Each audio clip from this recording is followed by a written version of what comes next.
లాభ నష్టాలు ప్రాబ్లంను ఈజీగా చేయడం ఎలా చూడండి ఒకసారి.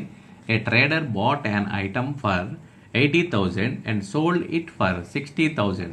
What is the loss percentage? ఒక వ్యాపారి ఒక వస్తువును 80,000 రూపాయలకు కొని 60,000 రూపాయలకు అమ్మిన అతనికి నష్ట శాతము ఎంత అన్నట్టు. చూడండి, కొన్న వెల అంటే సిపి కాస్ట్ ప్రైస్ ఎంత? 80,000. ఓకే, అమ్మిన వెల సెల్లింగ్ ప్రైస్ 60,000 అంటే నష్టానికి అమ్మాడు. కాబట్టి నష్టము అంటే లాస్, నష్టము ఈజ్ ఈక్వల్ టు చూడండి కొన్న వెల సిపి, కొన్న వెల మైనస్ సిపి మైనస్ అమ్మిన వెల అంటే సెల్లింగ్ ప్రైస్.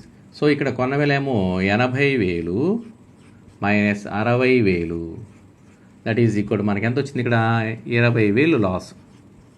నష్టము 20,000. నష్ట శాతము ఈజ్ ఈక్వల్ టు నష్టము బై కొనవెలే, నష్టము బై కొనవెల ఇంటూ 100. ఇది ఫార్ములా. నష్టమేమో 20,000 డివైడెడ్ బై కొనవెల 80,000 ఇంటూ 100. ఓకే, చూడండి ఇక్కడ 4 zeros. నెక్స్ట్ 8 ఏకం చూడండి, 8 2 16, 8 5 40. సో నష్ట శాతము is equal to 25%. So answer is 25%.